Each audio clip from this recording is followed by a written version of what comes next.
আমরা অনেকেই ডিডস অ্যাটাকের নাম শুনছি। ডিডস অ্যাটাকটার মানে হচ্ছে ডিস্ট্রিবিউটেড ড্যানিয়েল অফ সার্ভিস, আর ডস মানে হচ্ছে ড্যানিয়েল অফ সার্ভিস। যখন একজন মানুষ অ্যাটাক করে দ্যাট ইজ কল ডস। যখন মাল্টিপল মানুষ বা মাল্টিপল হ্যাকার অ্যাটাক করে তখন এই পুরো ব্যাপারটাকে বলা হয় ডিডস।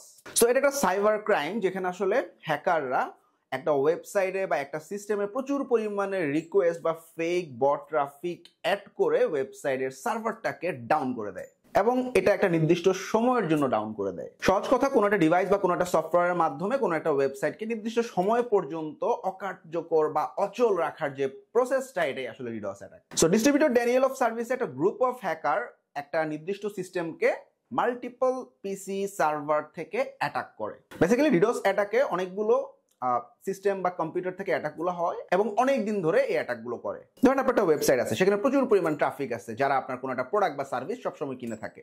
সো ধরা যাক আপনি সেই ওয়েবসাইটটা বানানোর জন্য খুব ভালো একটা সার্ভার নিলেন বা ভালো পরিমাণ ব্যান্ডউইথ আপনার সার্ভারে রাখলেন। সো ধরা যাক কোনো একজন হ্যাকার, খারাপ হ্যাকার, তার নজর আপনার ওয়েবসাইটের উপর আসলো। সে যদি আপনার ওয়েবসাইট স্লো করে দিতে চায় অথবা ডাউন করে দিতে চায়, তাহলে সে ডস বা ডিডস অ্যাটাক করে আপনার ওয়েবসাইটের ব্যান্ডউইথটা শেষ করে দিতে পারে। এতে ওয়েবসাইটটা সার্ভার থেকে বিচ্ছিন্ন হয়ে যাবে এবং ওয়েবসাইটটা ডাউন হয়ে যাবে। তাহলে কিন্তু আপনার ট্রাফিক লস হইল, যারা আপনাকে চিনে তারা আপনার প্রোডাক্ট বা সার্ভিস কিনতে পারলো না। So it's a huge loss.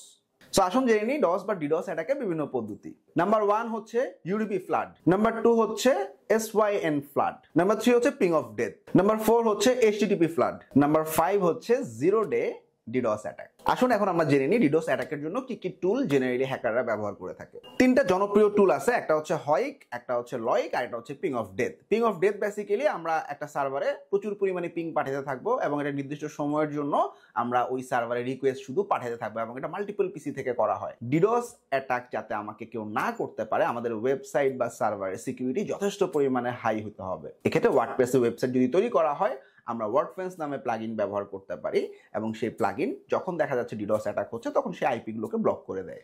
Deeds attack থেকে সুরক্ষিত থাকুন। Thank you.